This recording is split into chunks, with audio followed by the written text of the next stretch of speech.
This is the land anchor we've been using for winching on the riverbed.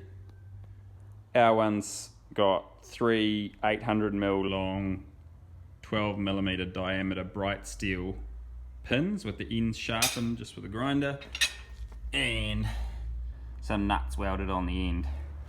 Now, there's actually 5 holes in this bit of tube that you could put 5 pins in here, but we just carry 3. We've got quite a small boat.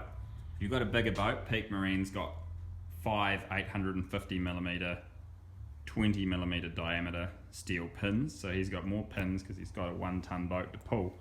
And then you just hook the winch up to one of the ends and pull away. And we just carry a normal little sledgehammer and also a pair of pliers or a spanner to wiggle them out. They come out of the gravel pretty easily. And that's basically all there is to it.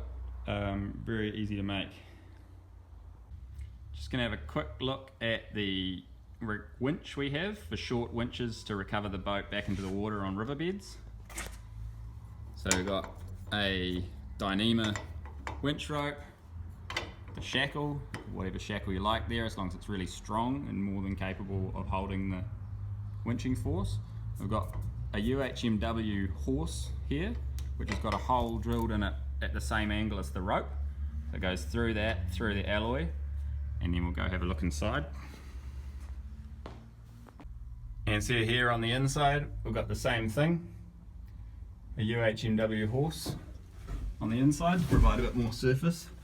And the winch rope simply runs up to, put some photos of this up, but it's a small 2,500 pound ATV winch with synthetic cable and has a control box here. This runs off a 12-volt battery. You get a better angle of that.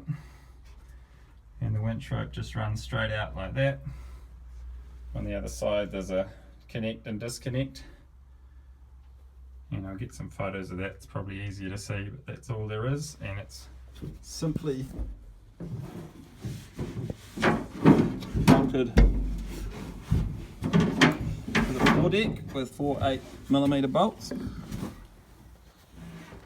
Simply bolted to the foredeck there. Now, this should probably have some more reinforcement because the foredeck does move a bit when we're winching, but this is just the early stages.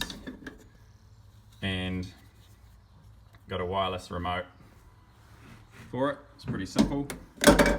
You just run, the battery lives down here and can charge off the main boat battery with a voltage sensitive relay, which we haven't quite got hooked up yet, but it pulls at about 6 meters a minute and is really convenient with our ground anchor.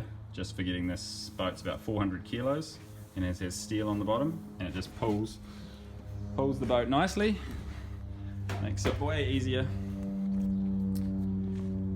And we've just been using a 20 amp hour battery and charging it up on the alternator when we're running, and I'll put up some videos of it being used on here too.